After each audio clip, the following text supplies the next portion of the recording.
CBN Vida Profissional, com Andréia Salsa. Ei, Andréia, bom sábado para você. Bom sábado, Fernanda Queiroz. Bom sábado para os nossos ouvintes, colegas do estúdio. E vamos nessa com um tema que é quente, hein? Polêmico. Como é que a gente trabalha dentro de um ambiente tão tóxico, hein? É um tema muito atual, Fernanda, é impressionante. Infelizmente, né? Infelizmente, porque ou porque as pessoas estão tendo mais coragem de falar sobre, de denunciar, e porque também estão tendo cada vez mais consequências jurídicas e de impacto na imagem dos negócios. Porque a verdade é o seguinte, durante muito tempo, sobretudo a nossa geração, as mais maduras, né? Geração X, Baby Boomer, vamos botar aí 45 anos para cima, quase que naturalizou essa ambiência mais tóxica, então deixa para lá, né? Porque normalmente a relação com a liderança tem conexão direta com o ambiente tóxico, mas agora as novas gerações, até nós mesmos, né? A gente tem entendido que quando a gente estabelece uma relação profissional, a gente está ali numa troca, né, que a empresa oferece as condições e nós oferecemos aquilo que precisa ser entregue do ponto de vista de produtividade, que não há nenhuma cláusula no contrato em que eu preciso tolerar um ambiente tóxico que muitas vezes até nos adoece, né? Então, é esse o tema de hoje, porque é muito demandado, as pessoas no meu dia a dia, seja nas mentorias, seja nas consultorias, em sala de aula, esse tema sempre aparece e a gente quer trazer isso para discutir com os nossos ouvintes hoje, Fernanda. E como é que a gente identifica esse ambiente? Tem uma autora que eu gosto muito, tem muita gente séria estudando sobre isso hoje no mundo, tá? Mas eu gosto muito de uma autora chamada Annie McQueen, que ela é professora pesquisadora da Universidade da Pensilvânia, e ela fez um estudo muito rico e profundo sobre ambientes tóxicos. E ela diz que uma forma da gente identificar, normalmente, todos os ambientes tóxicos, eles vêm com 3 características, né? A primeira é a pressão da camuflagem. O que é a pressão da camuflagem, Fernanda e ouvintes? É aquilo que é um ambiente em que eu preciso disfarçar o meu jeito de ser. Eu não consigo ser do jeito que eu sou. Seja numa condição comportamental, seja num estilo, eu não tenho espaço para trazer o meu pensamento real, então eu fico ali naquele ato de me esconder, de diminuir as minhas características e, no fundo, eu vou perdendo a minha identidade, né? Ou construindo uma nova identidade para fazer parte de uma equipe. Isso é muito comum em ambientes tóxicos e isso é um dos elementos, por exemplo, que vai adoecendo a pessoa. Então, a Annie McQueen traz essa primeira característica, a pressão da camuflagem. A segunda é a pressão do excesso de trabalho. E aqui a gente não está falando de volume de trabalho, porque a gente sabe quem está no mercado, né? Dificilmente alguém trabalha pouco aí em qualquer segmento, mas aqui a gente está falando de excesso, que é aquilo que eu sei que eu não vou dar conta, que a minha liderança me pede um volume de trabalho que ou eu vou ter que fazer todos os dias hora extra ou com frequência, trabalhar sábado e domingo, ou para que aquilo dê conta. Então, isso também é um elemento que caracteriza o ambiente tóxico. E um outro é a hipercompetitividade, inclusive muito estimulada pelas próprias lideranças, onde tem uma competição negativa entre o time, entre áreas. Então, é muito comum, Fernanda, a gente ver dentro de uma própria empresa áreas que competem no sentido muito negativo, que os chefes, né, vamos dizer assim, não se falam, e aí toda a equipe que está para baixo parece que é um campo de batalha dentro de um único ambiente, onde se a ambiência fosse saudável, as pessoas trabalhariam em conjunto, porque está todo mundo ali para fazer gol pela mesma empresa.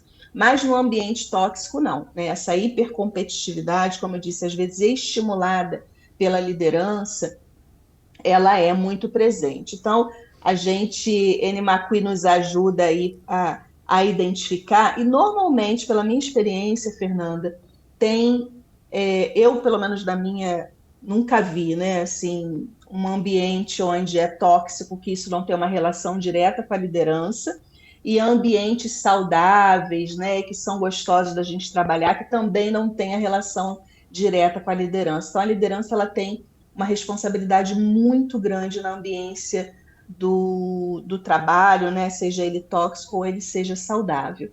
E o que eu queria trazer hoje aqui para a gente trazer um pouco mais de contribuição para os nossos ouvintes é que quando a gente está ouvindo uma temática como essa, é muito comum que a gente pense no outro, né? Pense no meu chefe, pense no meu par. Mas eu queria fazer um convite à nossa audiência, que é pensar em si mesmo, na autocrítica, porque dificilmente uma pessoa reconhece que ela é tóxica. Sim. E, né? E não necessariamente uma pessoa que é tóxica é uma pessoa intencionalmente mau caráter, vamos dizer assim, né? Ou que ela tem muita ciência. Às vezes ela foi treinada, eu sempre faço uma brincadeira com algumas pessoas que eu atendo, sobretudo em mentoria, né? Eu digo assim, não é porque você aprendeu apanhando que você vai ter que ensinar batendo. Então, tem gente que não compreendeu que aquela forma como ele ou ela aprendeu não se ensina mais e que as pessoas hoje, os limites, e felizmente, né, Fernanda, não suportam mais alguns modelos de tratativa do passado. Então, talvez fazer essa autocrítica, né? Como que é o comportamento das pessoas quando eu chego em determinado ambiente? Eu sou uma pessoa que as pessoas celebram a minha presença, as pessoas ficam mais tensionadas ou ficam mais reticentes quando eu chego, né? Como que é a minha saída de férias? Eu sempre digo que eu desejo não ser aquela pessoa que as pessoas celebram quando saem de férias, né? Ai, que bom, vou ficar 30 dias aí longe daquela pessoa. Eu penso Então, nisso também, sinais... Andréia.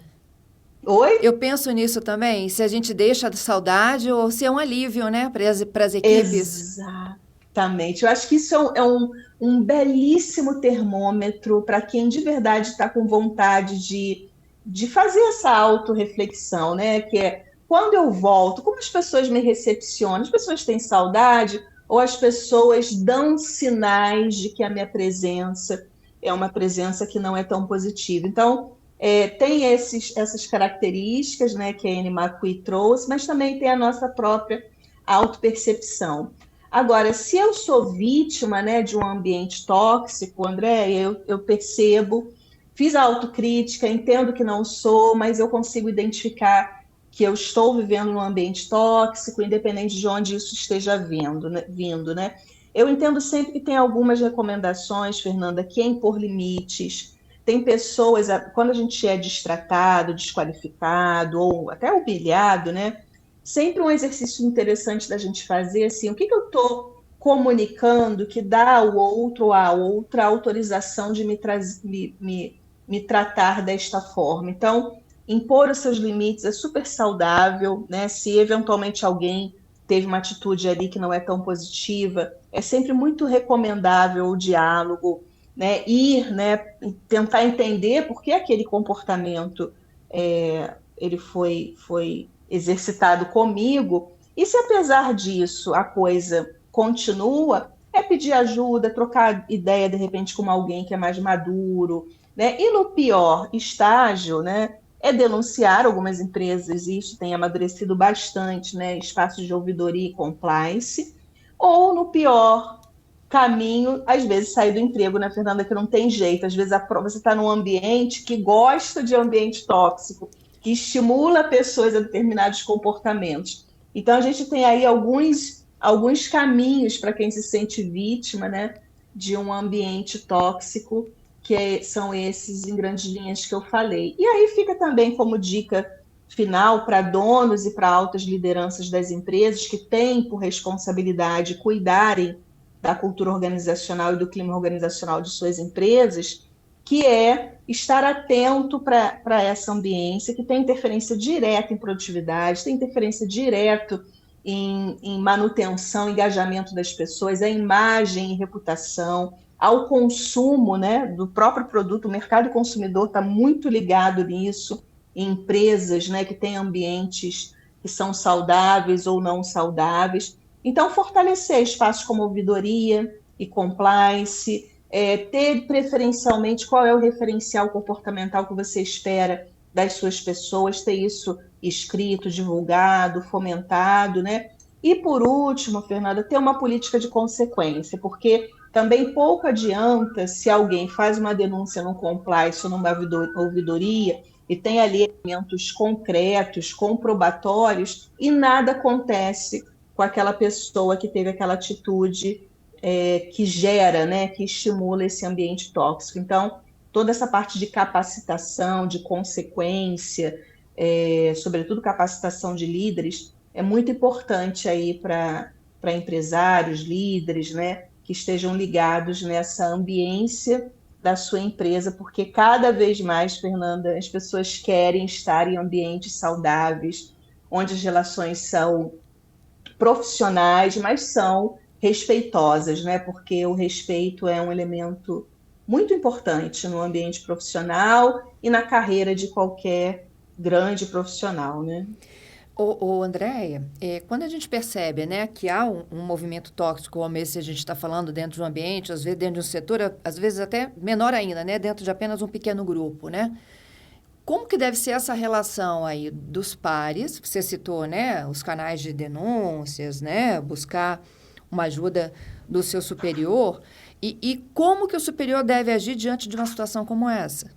Pois é, eu tenho por princípio, até como professora de administração de conflitos, não ir para o último estágio, que é de denúncia, né, que é de uma formalização, sem um step anterior, que é uma tentativa de diálogo, Fernanda, porque, como eu disse, algumas pessoas que são assediadoras, né, elas têm, às vezes, baixa percepção. Acredite, tem um elemento, né, que a gente chama de eu cego. Eu cego é aquilo que todo mundo está vendo, menos a pessoa. É claro que tem gente que tem a perversidade, que sente prazer, né, em ver o outro ali intimidado, mas tem muita gente que não se percebe, Fernanda, e às vezes uma colega de trabalho chamar, né, com toda boa intenção numa sala, obviamente preservando a pessoa e conversando, e trazendo elementos. Olha, você viu como você está falando com a sua equipe, você está vendo como você está tratando os seus pares,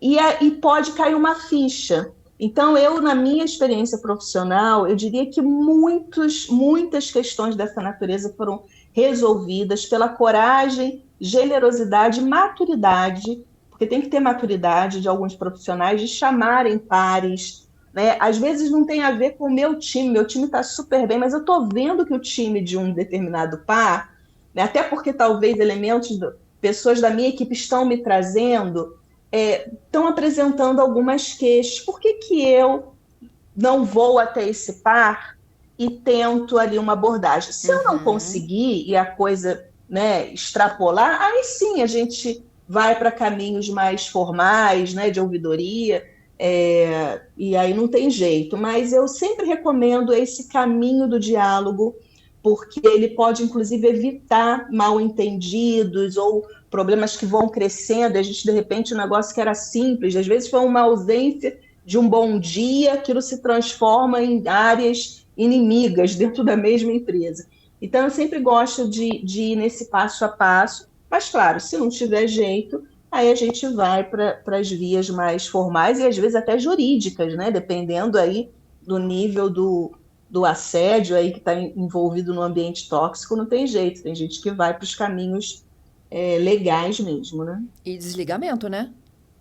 E desligamento, por favor, né? E desligamento, porque se você é uma empresa que preserva, e por isso que eu dei essa recomendação para donos de empresas e líderes, se você é uma empresa que preserva essa sua ambiência, e por mais que você já tenha feito um trabalho aí, determinadas pessoas não se adequam, aí não tem jeito, a gente demite, porque é aquela coisa da maçã, né? Uma maçã pode ir contaminando todo o cesto, de repente você está com um problemão dentro da sua empresa, que nem é um valor seu, né? Enquanto dono da empresa ou enquanto líder, porque você talvez não tenha tido ali a coragem de enfrentar aquele problema de frente, e às vezes a consequência, como você bem disse, é demitir mesmo, não tem jeito. É isso. Excelente análise, Andréia. Te agradeço pela participação todos os sábados aqui no nosso Vida Profissional, hein? Que bom. E vamos ter ambientes saudáveis, vamos Isso conversar aí. cada vez mais sobre isso, porque é um tema bastante importante aí na vida profissional. Um abraço, ótimo sábado e até o sábado que vem. Até o próximo.